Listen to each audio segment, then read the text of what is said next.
लेकिन क्या किसी को यह ख्याल भी आया कि हुजूर का घर है और वो भी अच्छा होना चाहिए? मेरे आजम भाई अभी पढ़ रहे थे इस्लाम रहेगा, इस्लाम क्या खाली ऐसे ही रह जाएगा कि हमारी कौम को आयतुल कुर्सी याद ना हो और हम सिर्फ नारों की बुनियाद पर इस्लाम को बाकी रखेंगे? जब कभी कौम के हालात पर बात करते हैं ना हम, इकरार भाई से अक्सर गुफ्तगू होती है तालीम को लेकर के, तो बड़ा रोना आता है। इन्होंने बताया सबसे कम परसेंटेज यूनिवर्सिटीज के अंदर अगर है तो हमारे इलाके के बच्चों का है। दिल के फपोले जल उठे सीने के दाग से, इस घर को आग लग गई घर के चिराग से। कम से कम इतना तो कर लेते आप लोग कि ये इदारा अगर पिछले 4 साल पहले 50 गज के अंदर था तो आज इसे 300 गज के अंदर ले आते। नहीं कर सकते थे इतना? कर सकते थे कि नहीं भाई? बोलो। आदमी 1 बीघे का मकान अकेला मेहनत करके लिंटर डाल लेता है और 5 बीसे के मदरसे को पटवाने के लिए जीभ निकल जाती है लोगों की। उल्टी करके जेब दिखाने लगते हैं, मौलाना कुछ भी ना दे, खाली चाय पी के आ रहे हो, बिस्कुट का पैसा नहीं था। सोचे हम इस नहज पे काम करें, कब तक हम लोगों के जख्मों पे मक्खी बन के बैठते रहे? बताइए, हुजूर के दीन की मदद होनी चाहिए कि नहीं? बोलो। होनी चाहिए। पीछे वाले क्यों नहीं बोल रहे? हुजूर के दीन की मदद होनी चाहिए कि नहीं? होनी चाहिए। हम आए भी हुजूर के लिए हैं और जाएंगे भी। मेरा इमाम कहता है जमीन व ज़मान तुम्हारे लिए। माशाअल्लाह, जो बच्चे बोल गए अल्लाह इन्हें बरकतें अता करे, इनके माँ बाप को बरकतें अता करे, और जो नाराज होकर बैठे अल्लाह उनके दिलों की गंदगी को साफ कर दे। आमीन। मैं जानता हूं ये बातें उन्हें बहुत कड़वी लगेंगी जो निफाक का अपने दिलों के अंदर पेड़ लगा के बैठे। हम सिर्फ एक मोहल्ले के लेवल पे नहीं देख रहे अपनी कौम को, एक विलेज लेवल पे नहीं देख रहे, हम इलाकाई लेवल पे नहीं, हम मुल्क की सतह पे अपने इलाके को देखते हैं।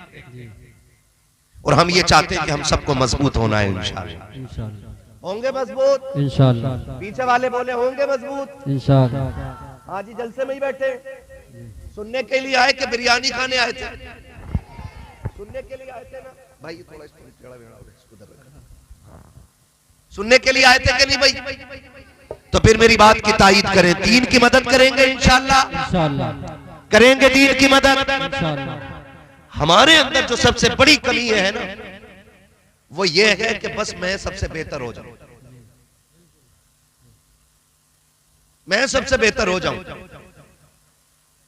और बस लोग मुझे तस्लीम करें, बस मैं सब कुछ हूं। इस मैंने हमें ला के तबाह कर दिया। हम कुछ भी नहीं रहे, कुछ भी। वो किसी ने पूछा था कि मैं कुछ बनना चाहता हूं, तो अक्ल वाले ने जवाब दिया था, लफ्ज़ मैं हटा दे सब कुछ बन जाएगा। सुभान अल्लाह। मिटा दे अपनी हस्ती को अगर कुछ मर्तबा चाहे, कि दाना खाक में मिलकर गुले गुलजार होता है। सुभान अल्लाह। मंसूरपुर अहले इल्म की बस्ती भी है, अहले सरबत की बस्ती भी है, और अहले दिल भी यहां रहते हैं। कंजूस इलाका नहीं है मंसूरपुर, दिल वालों का इलाका है। पता नहीं क्यों तवज्जो नहीं गई मदरसों की तरफ। मैयतें होती हैं यहां, अरे लोग मरते हैं।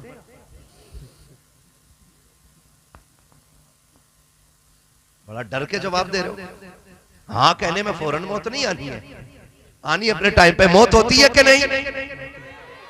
उसके बाद तीजा होता है, 40वां होता है, 10वां 20वां। ये तो पक्का याद होगा क्योंकि इसमें बिरयानी डट के चलती है। क्यों करते हैं आप? क्यों करते हैं हम ये तीजा? क्यों करते हैं? ये जो कई कई किलो चने आ रहे हैं फालतू करके, यहां क्या किलो आ रहे हैं चने? 40-50 तक आ जा, 60 भी आ जा। अजी एक आवाज तो 1 क्विंटल की भी है, लेकिन 75 किलो मानो। मस्जिद फुल हो जाती होगी चनों वाले दिन। 8 बजे लो हो जा, फुल हो जाती है कि नहीं मस्जिद? बोलो यार, मुझे आपसे बात करनी है। भर जाती है। क्यों क्यों पढ़ते हो चने? खाने के लिए? इसलिए पढ़ते हैं ताकि हमारे मरने वाले की बख्शिश हो जाए। यही तो वजह है। सच्ची बताऊं, हमारी कौम की जहालत का आलम यह है, अगर चने पढ़ने वालों को खड़ा करके कलमा सही से सुन लो तो 90% लोगों को सही से कलमा याद नहीं होता। और हम अभी इसी में ही हैं कि तुझे आगे नहीं बढ़ने देंगे और तुझसे बेहतर हम। मजा इसमें नहीं कि मैं इनकी टांग खींचूं, मजा इसमें है कि मैं इनसे ज्यादा काम करके दिखाऊं। मैं इनसे ज्यादा काम करके दिखाऊं। अगर मुझे इनकी शक्ल अच्छी नहीं लगती है, इनकी अकल अच्छी नहीं लगती है, इनका काम अच्छा नहीं लगता है, तो इनकी टांग खींचने की जरूरत नहीं है। अल्लाह ने तौफीक दी है। अगर इन्होंने 2 कमरों का इदारा बनाया है, आप दारुल उलूम बना के दिखाओ, तब आपकी शख्सियत को तस्लीम किया जाएगा। अगर ये 10 बच्चों को पढ़ा रहे हैं, आप 50 को दीन दे के दिखाओ, आपकी शख्सियत को तस्लीम किया जाएगा। अब जमीन पे काम करने की जरूरत है, आपस में लड़ने की जरूरत नहीं है। सारी बातें ताकतें इकट्ठा होके आ गई है। हमारे कुरान पे एतराज, हमारी नमाजों पे एतराज, हमारी अजानों पे एतराज। अब ये झगड़े सिर्फ नारों से हल नहीं होंगे। अगर कोई मदरसे बंद करने की बात करता है, इतने कुरान पढ़ने पे बच्चे लगा दो कि दुनिया सर पीट के बैठ जाए कि कुरान को कैसे मिटाओगे। हर घर के अंदर कुरान के कारी नजर आ रहे। नारे तकबीर, नारे रिसालत, मसलके आला हजरत, नारे गौसियत, फैजाने सरकारे मदीना, मजहबे इस्लाम, अजमते कुरान, अल्लामा मुफ्ती हम्माद मियां साहिब किबला, नारे तकबीर। अपने बच्चों को पढ़ाएं, जज़ाकल्लाह। अपने बच्चों को पढ़ाएं, अपने बच्चों को दीन दें, अपने बच्चों को हुजूर के दीन का सिपाही बनाएं। आवाज कम ना करो भाई, इसकी एक को कम कर दो, आवाज कम ना करो। अपने बच्चों को हुजूर का दीन दें। हमारी बहुत बड़ी कमी है, मान लें इस बात को। अगर मैं बैठ के ये कह के चला जाऊं आप जन्नती हो, तो आप ना सुबह तक टांगे फैला के सोओगे कि मौलवी तो जन्नती कह के चला ही गया। जन्नत इतनी सस्ती होती तो बिलाल कोड़े ना खाते। जन्नत इतनी सस्ती होती तो करबला में 72 शहादतें नहीं होती। जन्नत अगर इतनी सस्ती होती तो हजरत जुनैरा की आंखें ना निकाली जाती। मैं आज कारी साहब कोई वाकया नहीं सुनाऊंगा, मैं सिर्फ अपने मौजू पे बात करूंगा। मैं चाहता हूं काम होना चाहिए, अल्लाह करे तब्दीली आ जाए। माजरत चाहूंगा आज आपसे, मैं आज अपने भाइयों से कुछ बातें करके जाऊंगा ताकि खुदा करे हर घर में कुरान का कारी पैदा होना शुरू हो जाए। आमीन। और हमारे इस मंसूरपुर में एक आलीशान इदारा खड़ा हो जो अपने दौर का जामिया बन जाए। और मैं अपनी जमात के तमाम उलमा से हाथ जोड़ के गुजारिश करूंगा कि खुदारा हम अपनी सफों में इत्तेहाद पैदा कर लें। अपनी जमात के उलमा से भी कहूंगा कि हम अपनी सफों में इत्तेहाद पैदा करें। हम मोहब्बतें बांटें, हम प्यार बांटें। ये को भाई और कम करो इसका भाई। हम मोहब्बतें बांटें, प्यार बांटें और एक दूसरे के हाथ में हाथ दे के हुजूर के दीन को मजबूत करने की कोशिश की जाए। हुजूर के दीन को मजबूत करने की जरूरत है। कोशिश ये कीजिएगा कि नफरतें खत्म हो जाएं। बड़े बड़े लोग आपके मंसूरपुर में इल्म वाले रहते हैं, अल्लाह तमाम इल्म वालों को सलामत रखे। लेकिन मैं अहले सरवत से गुजारिश करूंगा, हम तीजे इसलिए करते हैं कि बख्शे जाएं, 10वें इसलिए करते हैं कि बख्शे जाएं, 40वां इसलिए करते हैं कि बख्शे जाएं। यही मकसद है ना भाई, है ना? लेकिन बख्शिश से पहले जो मुश्किल घड़ी आती है वो आती है मौत की घड़ी। किस चीज की घड़ी? मौत की घड़ी। बड़े डर के बोल रहे हो। बड़े बड़े तो ये सोच रहे हैं कि पता नहीं ये मौत को लेके क्यों बैठा। यही असल है। सबसे मुश्किल घड़ी कौन सी है? मौत की घड़ी। देखो आप, इको कम नहीं होता भाई, और कम कर दो इको। रिपीट जो है ना इसका डिले कम करो। मौत की घड़ी सबसे ज्यादा मुश्किल होती है। आपने जगह जगह देखा होगा जब मौत का वक्त आता है ना और रूह अटक जाती है ना यहां इस हंसली की हड्डी में आके, और आसानी से नहीं निकलती है ना, तो फिर औलाद दौड़ती है, हाफिज जी लाओ, मौलाना को पकड़ो, कोई पानी पढ़ दे। इससे बड़ी बेबसी की मौत क्या होगी कि मरने वाले के सरहाने कोई कुरान पढ़ने वाला ना हो।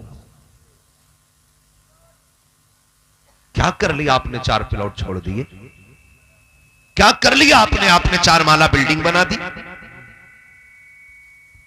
आप अगर करोड़ों का बैलेंस बैंक में छोड़ के जा रहे हो औलाद के लिए तो कोई कमाल की बात नहीं है। मजा तो तब है जब अपने पीछे कुरान पढ़ने वाला छोड़ जाओ। सुभान अल्लाह। वरना ये दुनिया इतनी बड़ी बेवफा है, हमने जनाजों को उठते देखा है, हमने लोगों को मरते देखा है, हमने दफन होते देखा है। खुदा की कसम तारीख गवाह है, ये जो कब्रिस्तान में मिट्टी देने वाले लोग आते हैं ये हमदर्दियों में नहीं आया करते हैं, ये आपकी मोहब्बत में नहीं आते हैं। इनमें 50% से ऊपर इसलिए आते हैं किबला कि ये हमारे बाप के दफन में गया था, हमारे दादा के दफन में गया था, हम पर्दा उतारने के लिए आए हैं। और अगर जरा सी देर नमाज जनाजा को हो जाती है तो आवाजें आने लगती हैं, धूप तेज के जल्दी पढ़ाओ जी, खड़ा नहीं हुआ जा रहा है, जल्दी नमाज जनाजा पढ़ा दी जाए। यही लोग जो तुमसे मोहब्बत का दावा करते थे 5 मिनट तुम्हारे जनाजे के लिए धूप में खड़े होने को तैयार नहीं होंगे, 3 मिनट इनको करने लग जाते हैं। अगर इमाम इंतजार कर ले आने वालों का तब इनका दिमाग खराब होने लगता है। अरे ये तो वो लोग हैं जो जनाजों में कम से कम आके खड़े हो जाते हैं, और कितने तो ऐसे भी होते हैं जो दूर खड़े होकर के नमाज के होने का इंतजार करते हैं कि कब सलाम फिरे, हम मिट्टी डाल के अपने घर जाएं। तमाशा तो तब देखने का होता है जब मिट्टी डाल के लोग दौड़ते हैं। कोई कहता है 1 प्लेट मुझे दे दो, कोई कहता है 1 प्लेट मुझे दे दो। किसी को यह शिकवा रहता है कि मुझे बैठने की कुर्सी ना मिली, किसी को यह शिकवा रहता है कि मेरी प्लेट में बिरयानी में बोटी नहीं थी। इन बेवफा लोगों के लिए बिरयानियां बनवा रहे हो, खुदा का वास्ता दे के कहता हूं ऐसे काम कर जाओ कि तुम्हारा तीजा हो या ना हो, 40वां हो या ना हो, आपके लिए कोई हाथ उठाए या ना उठाए, इतनी नेकी खुद से कर जाओ कि तुम कब्र में लेटे हो और तुम्हारी नेकियों के सिले में कयामत तक तुम्हारी कब्र में सवाब का सिलसिला जारी रहना चाहिए। नारे तकबीर, नारे रिसालत, मसलके आला हजरत, नारे गौसियत, फैजाने सरकारे मदीना, मदरसा अहले सुन्नत बरकाते रजा, अल्लामा मुफ्ती हम्माद मियां साहिब किबला। नारे तकबीर। कोशिश करें ऐसे काम करने। लड़ते नहीं हम मैयत की रोटी में, लड़ जाते हैं। और हमने तो 40वें के खाने ही को मसला के आला समझ रखा है। हाँ, जो 40वें की रोटी ना खाए कहते हैं कि सुन्नी नहीं है। सुन रहे मेरी बात? ये सुन्नी नहीं है। पहले जीना मुश्किल था, अब तो मरना मुश्किल कर दिया लोगों ने। एक गरीब अगर हॉस्पिटल के अंदर होता है ना तो उसे यह फिक्र कम सताती है कि मैं मरने वाला हूं, उसे ज्यादा यह फिक्र सताती है कि मेरे बाद मेरी औलाद तीजे के चने कहां से लाएगी।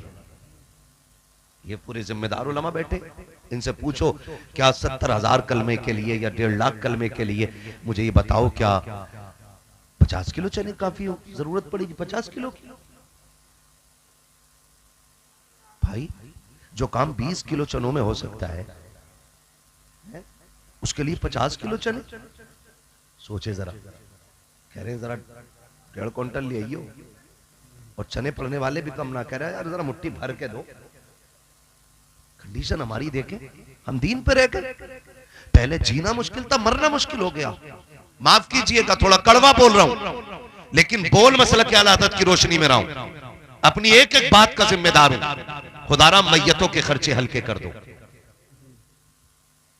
मैयतों के खर्चे हल्के कर दो, और इस पैसों को उठा करके अपने बच्चों की तालीम पे लगाना शुरू कर दो।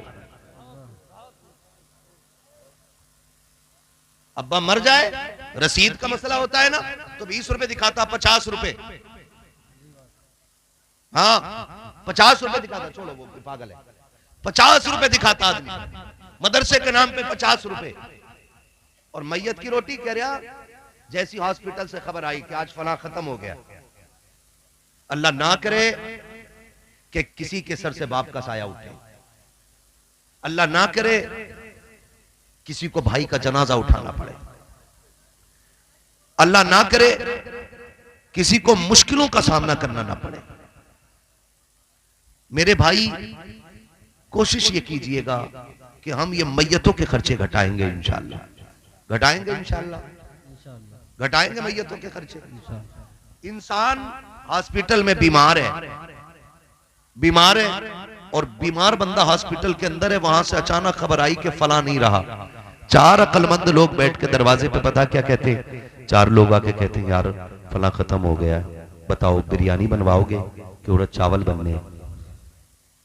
जब ये बात यतीम के सामने की जाती है ना, पता कर लो घर में चावल है कि मोल आने, समझे एक मरने वाले का दर्द क्या है। एक गरीब आदमी जब हॉस्पिटल में मरता है ना तो पहले ही 50,000 के कर्जे में डूबा होता है। वो उन्हें फिक्र होती है कि ये जेवर बेच के जो हमने अब तक इलाज किया है, 50,000 हमने रिश्तेदारों से लिया था कि ठीक हो जाएंगे तो इनका कर्जा उतार दिया जाएगा। खुदा के वास्ते देखो तो सही होता क्या है, जब मरने की खबर आती है ना फला इंतकाल कर गया है, तो कुछ लोग कब्र खोदने में लग जाते हैं, कुछ खाने की फिक्र में लग जाते हैं। आपसे मैं इतना कहना चाहता हूं, अगर आपको पता लग जाए ना कि किसी का इंतकाल हो गया है, आपको पता चल जाए कि कोई मर गया है, तो खुदा के वास्ते या तो खाना अपने घर आके खाइए या घर से खाना खा के जाइए। कोशिश कीजिएगा कि यतीमों पे बोझ कम हो, वरना यतीमी का दाग बड़ा दर्द देता है। उनसे पूछो जिन्होंने अपनों के जनाजे उठाए हैं, हमें बिरयानी की पड़ी रहती है। हम पूछते हैं कि छोटे का गोश्त पड़ना है बिरयानी में या बड़े का गोश्त पड़ना है बिरयानी में। उस यतीम से पूछो जिसके सर से आप आज बाप का साया उठ गया है। उस बेवा से पूछो जो पूरी जिंदगी अपने शोहर को याद करके रोती रहेगी। उससे पूछो कि अपनों की जुदाई का एहसास कितना रुलाएगा। खुदा का वास्ता दे के कहता हूं, मैयतों की रोटी कम कर दो। अगर हमें यह पता चल जाए कि फला गरीब दुनिया छोड़ के चला गया है, अपने पीछे यतीम जो छोड़ के गया है उनके ऊपर 10-20 हजार का कर्जा है, तो इतनी मेहरबानी कीजिएगा 150 रुपए जेब में डालो। डालने के बाद आओ मरने वाले के दरवाजे पे, पूछने की जरूरत नहीं पड़ती है कि यतीम कहाँ है। देखो जिसके मुंह में पानी डाला जा रहा है वो बेटी यतीम हो गई है। जिस बेटे को लोग गोद में लेके फिर रहे हैं, आज उसके सर से बाप का साया चला गया है। जेब से निकाल 1500 रुपए यतीम की जेब में डाल दे। मैं नहीं जानता कि इस पैसे को देते हुए तुम्हें या मुझे क्या तकलीफ होगी, लेकिन खुदा की कसम जब बाप के दफन के बाद यतीम जेब से वो मदद के पैसे निकालेगा और वो एक बार मुस्कुराएगा, खुदा की कसम काबे वाला भी राजी हो जाएगा, मदीने वाला भी राजी हो। नारे तकबीर, नारे रिसालत, मसलके आला हजरत, नारे गौसियत। कोशिश कीजिएगा अपना काम ये करें कि हम कोशिश करेंगे कि हम शादी ब्याह के और मैयतों के नाजायज खर्चे खत्म करेंगे, खत्म करेंगे इंशाअल्लाह। अपने बच्चों को कुरान पढ़ाइए, अपने इदारों को मजबूत कीजिए, अपने दीनी तालीमों को मजबूत कीजिए। इदारे हैं, कोशिश करें हम अपने बेटों को भी पढ़ाएंगे इंशाअल्लाह, अपने बच्चों को कुरान पढ़ाएंगे इंशाअल्लाह, पढ़ाएंगे इंशाअल्लाह। कोशिश कीजिएगा। और मैं बच्चों से कहूंगा, मेरे सामने जो छोटे बच्चे बैठे, कोशिश करना मेरे बेटे तुम भी पढ़ो, पढ़ोगे ना इंशाअल्लाह। कोशिश कीजिएगा, हम सब पढ़ेंगे इंशाअल्लाह, और इतना जरूर पढ़ेंगे कि बाप के मरने के बाद हमें फातिहा पढ़ने का टाइम मिल जाए, पढ़ेंगे इंशाअल्लाह। कोशिश कीजिएगा हम लोग पढ़ें। और बेटे अगर हम मोबाइल चलाते तो कम चलाइएगा, इसलिए कि जब हम ज्यादा मोबाइल चलाएंगे, नहीं पढ़ेंगे, तो हमारा आने वाला कल बहुत खराब हो जाएगा। अगर स्कूल में पढ़ते हो, तालीम हासिल करते हो, तो मदरसे में, स्कूल में, जहां भी पढ़ते हो, पढ़ाई मेहनत से कीजिएगा इंशाअल्लाह। करेंगे इंशाअल्लाह, करेंगे इंशाअल्लाह, पढ़ेंगे बच्चे इंशाअल्लाह। हाथ उठा के वादा करें बच्चे, माशाअल्लाह। हाँ, जहां भी जाते हो, स्कूल जाते हो, मदरसे जाते हो, हमारे दीन को, तालीम को, हमारे लोगों को दीन और इस्लाम की जरूरत है, तो हम अपने बच्चों को दीन सिखाएं, मेहनत से पढ़ें।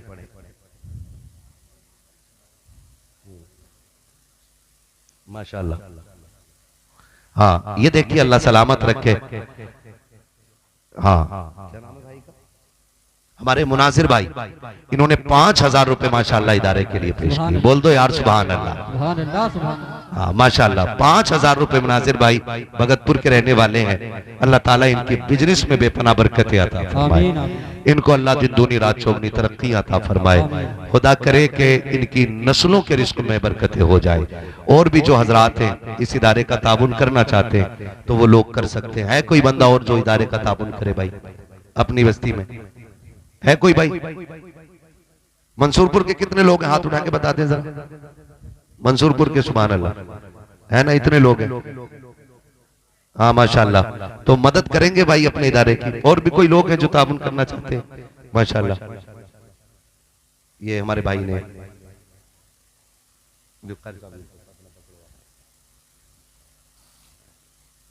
कोशिश कीजिएगा कि हम अपने इदारों को मजबूत करें, तालीम का इंतजाम बेहतर करें, ताकि हम मरे ना तो किसी हाफिज को ढूंढना ना पड़े। हमारा अपना बेटा हमारी चारपाई के पास कुरान पढ़ने वाला हो। करेंगे ना इंशाअल्लाह? हाँ, अपने बच्चों को दीन देने की कोशिश करें। मैं हर भाई से गुजारिश करूंगा, मैं ये नहीं कहता कि डॉक्टर बनना गलत है, इंजीनियर बनना गलत है, सब कुछ बनिए, ये हमारा हक है, इसे हमको लेना चाहिए। ये नहीं कि भाई हम नहीं पढ़ेंगे, भाई हमारी तालीम नहीं, सारी तालीम हमारी है, सारी तालीम हमारी है। लेकिन साथ में कोशिश ये कीजिएगा कि हम दीन भी जरूर सीखेंगे इंशाअल्लाह। अपने बच्चों को भी सही, लोग मरते हैं ना तो कोई कब्र पे फाता पढ़ने वाला नहीं मिलता है, 10वें की फाता होती है तो पकड़ के लोग लाने पड़ते हैं। अपना ही बेटा हो और अपनी कब्र पे खड़ा हो, रो के कहे अल्लाह मेरे बाप को बख्श दे, खुदा की कसम जब वो रो के कहता है खुदा की रहमत नाजिल होना शुरू हो जाती है। और अपनों के लिए जितना अपना दर्द के साथ दुआ कर सकता है ना, उतना कोई और नहीं कर सकता है। इसलिए मेरे भाई हम खुद भी पढ़ें और अपने बच्चों को भी दीन दें। असल जो है ना वो दीन ही है। असल क्या है? दीन ही है। तो हम दीन की तरफ आगे बढ़ें, अपने इस इदारों को मजबूत करें और कोशिश करें कि ये एक नहीं, मंसूरपुर में 3-4 इदारे कायम होने चाहिए कि भी नहीं, ताकि हमारे बच्चों को तालीम मिले, हमारे बच्चों को इल्म दीन मिले। वरना बड़े रोते हुए लोग देखे हमने, बड़े रोते हुए लोग देखे। हम सब कुछ बख्शिश के लिए करते, ये चाहते कि हम बख्शे जाएं, इसलिए 40वें की फाता होती है। आपने एक बेटा अगर हाफिज कुरान बना दिया, वो जब तक कुरान पढ़ेगा या पढ़ाएगा या उसके शागिर्द कुरान पढ़ेंगे या पढ़ाएंगे, उसका सवाब आपके मरने के बाद भी आपकी कब्र में आता रहेगा। अच्छा, अगर कोई मर जाए तो सबसे बेहतर तरीका तो मैं ये समझता हूँ, सबसे बेहतर तरीका ये कि अगर हमारे घर में कोई मर जाए ना तो हम एक काम करते हैं, बाजार जाते हैं और डायरेक्ट ना पेटी का हदिया कराते हैं, वो मस्जिद में लाके रख देते हैं। इतनी पेटियां हो गई कि मुसल्ले तक पेटियां आ गई और पढ़ने वाला कोई नहीं है। पारों को उन्हें दीमक लग गई, पारों को, है ना। तो कोशिश ये करें, अगर किसी को चाहिए ना कि हम बख्शवाएं अपने वालों को, तो अगर बाप का इंतकाल हो तो मदरसे में आए, मस्जिद में आए, ऐसी जगह पे आने के बाद कारी साहब से कहें कि वो जगह बताओ जहां कुरान वाले बैठ के पढ़ते हैं। अगर गर्मी में पढ़ते तो वहां पंखा लगवा दीजिए, अगर गर्म पानी पीते तो एक फ्रिज का इंतजाम आप कर दें, नीचे बैठ के पढ़ते हैं तो एक दरी आप बिछवा दें उनके लिए, कालीन। अगर आपके दिए हुए पैसे से किसी कुरान वाले की मदद हो गई ना तो वो जब तक कुरान पढ़ता रहेगा उसका सवाब तब तक आपकी कब्र में आता रहेगा। सुभान अल्लाह। इसलिए कोशिश करें ये नेक काम हम खुद से करेंगे, अपने हाथ से इंशाअल्लाह करेंगे ना, इंशाअल्लाह अपने हाथ से कीजिएगा, कोई किसी का नहीं होता है, हमें अपने हाथ से करना जो भी करना है। इसलिए अपने मरने का इंतजाम हम खुद करें और बख्शिश का इंतजाम भी हम खुद करें। मैं ये नहीं कहता कि सिर्फ इन्हीं का एक इदारा हो, मैं तो कहता हूं इस मंसूरपुर में 2-3 इदारे होने चाहिए। काफी बड़ा गांव है ना, काफी उधर भी काफी लंबी बस्ती है, तो एक इदारा इधर भी हो उधर भी हो, ताकि हमारे ज्यादा से ज्यादा बच्चे दीन हासिल कर पाए और हमारे बच्चों को शरीयत का इल्म हो जाए, हम हराम हलाल की तमीज करने लगे और हम मरें तो बेबसी की मौत ना मरें, हम खुश नसीबी के साथ दुनिया से जाएं कि हमारे बच्चे हमारे जनाजे पढ़ाने वाले हों, हमारे बच्चे हमारी कब्र पे कुरान पढ़ने वाले हों और हमारे बच्चे हमारे लिए रातों में उठ के दुआएं करने वाले हों। ये दीन बड़ी मुश्किल से हम तक आया है, इतनी आसानी से नहीं आया जितना हम समझते हैं। बड़ी बड़ी कुर्बानियां लगी हैं दीन के लिए। सहाबा इकराम ने घर की दौलतें लगाई है। मेरे नबी ने ऐलान किया, सहाबा मुझे आज दौलत की जरूरत है, दीन के लिए चंदे की जरूरत है, दें। तो जिसके पास जो था ले लेकर के आए। जानते हो हजरत उमर ने अपनी सारी दौलत इकट्ठा करके ना उसके 2 हिस्से किए, 2 हिस्से उसके किए सारी दौलत के, और आधा अपने घर छोड़ा, आधा हुजूर की बारगाह में लेके आए। और थोड़ी देर के बाद देखा तो अबू बकर सिद्दीक सारा ही माल लेकर के हुजूर की बारगाह में आ गए, सारा माल लेकर के आ गए। हुजूर ने पूछा घर क्या छोड़ा? कहते हैं अल्लाह और उसके रसूल का सहारा छोड़ के आया। तो दीन के लिए जब जब जरूरत पड़ी है, सहाबा इकराम ने सारी दौलत लगा दी है। लोगों ने जान की कुर्बानियां पेश की हैं, लोगों ने माल की कुर्बानियां पेश की है। हम भी ये जज्बा पैदा करें कि इंशाअल्लाह जान माल की कुर्बानी पेश करेंगे अपने इदारों को। वादा करते हैं इंशाअल्लाह। जब हमारे बच्चे पढ़े लिखे होंगे तो उन्हें बाप की कदर मालूम होगी, बाप का एहतराम पता होगा, उन्हें रिश्तों की कदर मालूम होगी।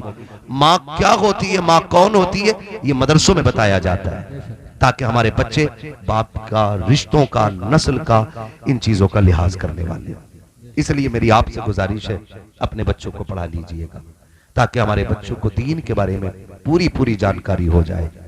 और जो नहीं पढ़ सके या कमा रहे हैं, काम में लगे, उनसे इतनी गुजारिश है कि जो पढ़ रहे हैं या पढ़ा रहे हैं, अपनी दौलत उनके हवाले करके थोड़ा बहुत जो भी हस्ब हैसियत है उसमें अपना हिस्सा शामिल कर लें, ताकि कयामत में ये कहने को जगह हो जाए तुम्हारे और हमारे लिए कि हम आपके दीन के लिए, अपने इस्लाम के लिए कम से कम इतनी कुर्बानी दे के आए।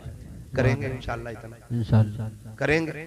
मैं आपसे गुजारिश करूंगा जो अहले खैर हजरात इस नियत से यहाँ बैठे कि इंशाअल्लाह कोई ना कोई मदद हम जरूर करेंगे, तो गुजारिश है आपसे कि जो हजरात भी इस इदारे का ताउन करना चाहते हो तो वही इस इदारे का ताउन अभी भी कर सकते हैं, कल भी कर सकते हैं और बाद में भी कर सकते हैं, ताकि हमारे बच्चों की तालीम का इंतजाम अच्छा हो जाए।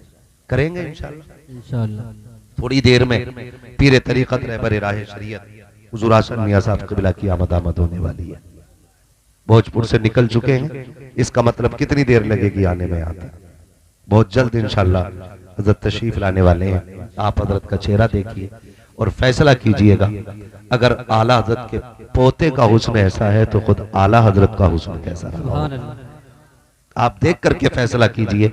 जिन्होंने पूरी जिंदगी ये कहा तेरी नस्ल पाक में है, बच्चा बच्चा नूर का, तू है ऐने नूर तेरा, जोर से तेरा, सारे बोलो सब तेरा, सब घराना नूर का।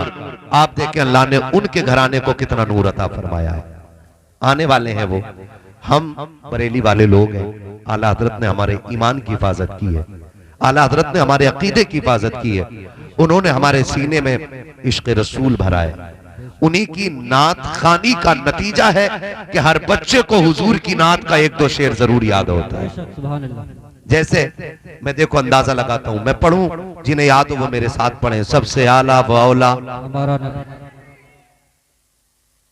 सबकी आवाज आ रही? सबसे आला व औला, सबसे बाला वो वाला, हमारा नबी। ये किसने सिखाया? आला हज़रत। किसने सिखाया? जोर से किसने सिखाया? आला हजरत ने सिखाया है। लोग कहते हैं हम मसला के आला हजरत का नारा लगाना छोड़ दें। कैसे छोड़ सकते हैं? हर फजर की नमाज के बाद हमारी मस्जिद से आवाज आती है, डाल दी कल्ब में सैयदी आला हजरत पे, जोर से सैयदी आला हजरत पे। हाँ, ये हर फजर बाद, क्योंकि हमारी कौम नमक हराम नहीं, नमक हलाल है। हम जिसका खाते हैं उसका, जिसका खाते हैं उसका गाते हैं। जब तक जिंदा रहेंगे मसला के आला हजरत अपनी ताकत के साथ लगाते रहेंगे।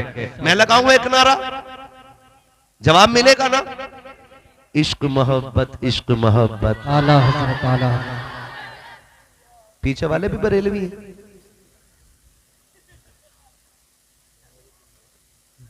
सारे बरेलवी बैठे हैं ना, तो जितने लोग हैं वैसी आवाज आनी चाहिए, इश्क मोहब्बत, इश्क मोहब्बत।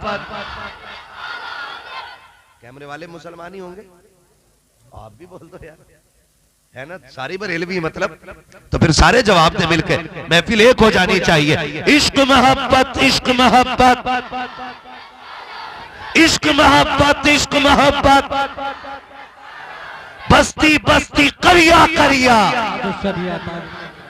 बस्ती बस्ती करिया करिया। ये नारा पूरी जिंदगी लगाते रहना है। है ना, कोई जले या मरे, कोई जले या मरे, ये नारा जोर से ये नारा। और जवानों से कहूंगा अपनी आने वाली नस्लों को ये बता देना कि मोहताज होके मर जाना, गरीब होके मर जाना, आला हजरत से बगावत करके नहीं मरना है। ठीक है ना जी। आला हजरत फरमाते हैं हश्र तक लहराए, कब्र में लहराएंगे ता हश्र चश्मे नूर के, जलवा फरमा होगी जब तलत रसूलुल्लाह की। आला हजरत ने ना, कोई लोग जो लड़ा देते हैं ना, कहते हैं जी आला हजरत ने जो है ना काफिर बनाए लोग और बड़े सख्त थे। मैं कहता हूं अगर आला हजरत को पढ़ो तो समझ में आता है। आला हजरत अपने वक्त के सबसे बड़े सूफी को कहा जाता है। हाँ, अपने वक्त के गजाली को इमाम अहमद रजा कहा जाता है, अपने वक्त के जामी को इमाम अहमद रजा कहा जाता है। उनकी तारीख पढ़े ना तो कितनी सॉफ्ट तबीयत, कितनी नर्म तबीयत थी आला हजरत की। सरकार आला हजरत बैठे हुए और आला हजरत के एक शागिर्द जिनका नाम अल्लामा जफरुद्दीन बिहारी रहमतुल्लाह तआला अलैह, ये बैठे हुए थे आला हजरत के साथ। सुने आला हजरत कौन है? किधर जा रहे हो साहब? हजरत आ गए, बैठे रहिएगा, हजरत आने वाले हैं इंशाल्लाह। तो बहुत नर्म तबीयत थी। आला हजरत बैठे हुए थे और अल्लामा जफरुद्दीन बिहारी रहमतुल्लाह तआला अलैह, मलिकुल उलमा जिनको कहा जाता है, वो बैठे हुए थे।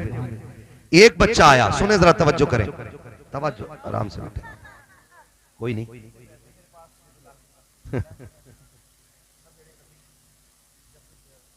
ले भाई रख लो मेरी तरफ से, बैठो।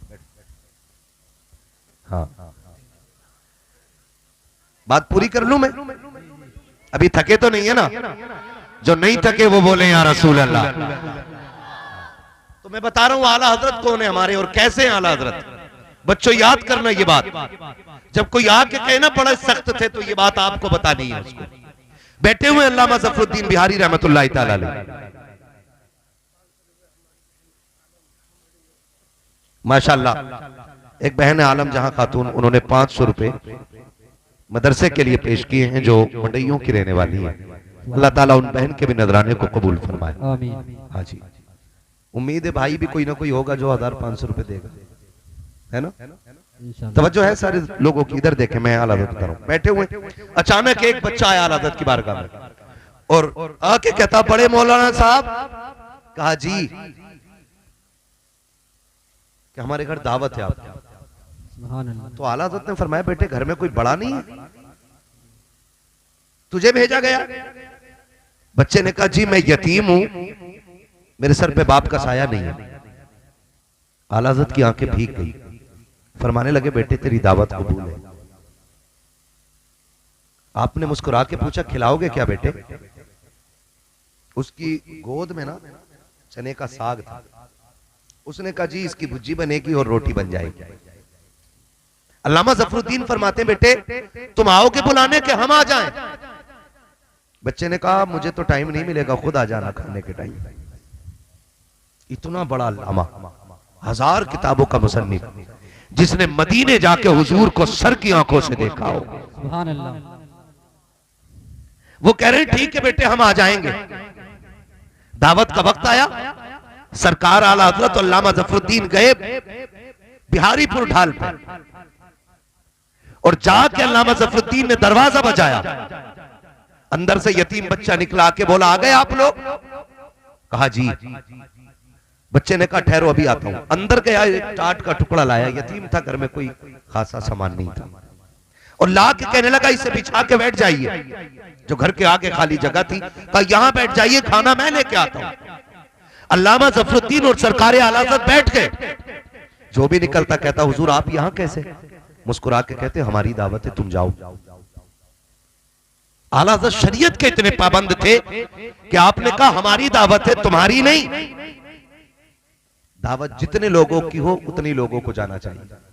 और आज क्या होता है, दावत एक की हो, मोटरसाइकिल में चल बैठ रहा, खड़ा चल रहा वहां पे,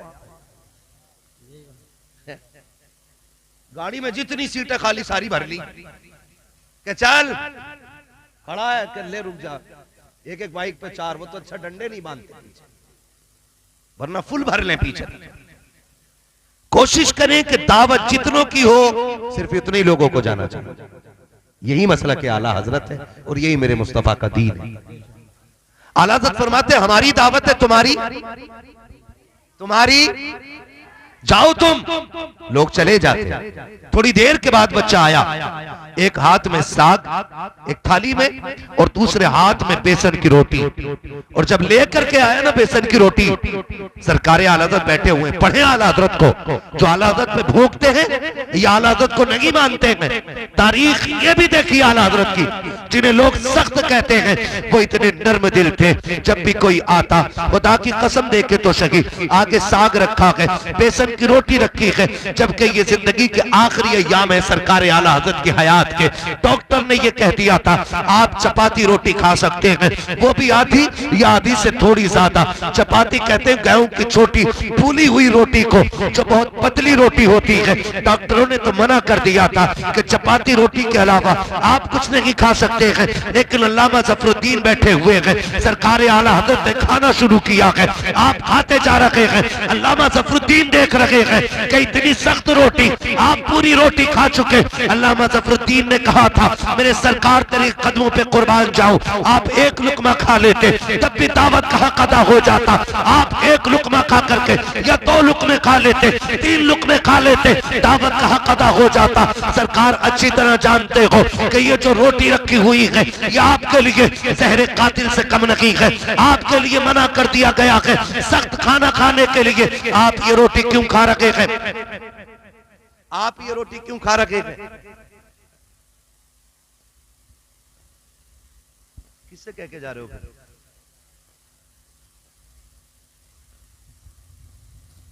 कोई बात नहीं है, अपने गांव में सब कुछ चलता है, यहां कुछ भी हो सकता है, टेंशन ना लेना। बोलो सुभान अल्लाह। सुभान अल्लाह। हाँ जी, सरकारे आला हज़रत खाना खा के जब फारिग हुए तो अल्लामा ज़फरुद्दीन ने कहा था हुजूर अगर 1-2 लुकमे खा लेते तब भी काम हो जाता, आपने ये एक रोटी पूरी खा ली, कितना नुकसान देगी। तो सरकार आला हज़रत का जवाब सुने, फरमाने लगे यतीम था बच्चा, अगर मैं 1 लुकमा खा के उठ जाता तो सोचता शायद खाना अच्छा नहीं था, इसलिए 1 लुकमा खा के उठ गए। तो मेरे इमाम ने कहा था ज़फरुद्दीन साहब मैंने पूरी रोटी इसलिए खाई है ताकि यतीम खुश हो जाए, कि मैं अपनी बीमारी तो गवारा कर सकता हूं, यतीम की दिल आजारी गवारा नहीं कर सकता। और मेरे नबी किसी का दिल तोड़ने के लिए नहीं आए, दिल जोड़ने के लिए आए। इसलिए अहमद रजा भी दिल जोड़ने की कोशिश करेगा, दिल तोड़ने की कोशिश नहीं करेगा। तो आला हज़रत को पढ़े, इस तरह से सरकार आला हज़रत ने हुजूर की एक सुन्नत पे मजबूती से अमल करने की कोशिश की है और अमल किया है। इतने नर्म दिल भी थे। अल्लाह का शुक्र है आला हज़रत हमारे हैं, हमारे हिस्से में आला हज़रत आए। ये रब का बड़ा एहसान है, आला हज़रत हमारे हैं। सारे बोले आला हज़रत, आला हज़रत हमारे हैं। और अभी जो आने वाले हैं हुजूर साहिब सज्जादा अल्लामा हसन रजा खान, ये 15 से 20 लाख लोगों की मेजबानी करते हैं बरेली शरीफ में। सुभान अल्लाह। हिंदुस्तान का सबसे बड़ा जलसा अगर कहीं होता है तो कहां होता है? जोर से बोलो, बरेली शरीफ में होता है। हिंदुस्तान का सबसे बड़ा अगर कोई जलसा होता है तो दरगाह आला हज़रत का जलसा होता है, और उस जलसे को उर्स रिज़वी का नाम दिया जाता है। उसमें लाखों लोग होते हैं, लेकिन सबकी मेहमान नवाजी जो करते हैं आज वो आ रहे हैं।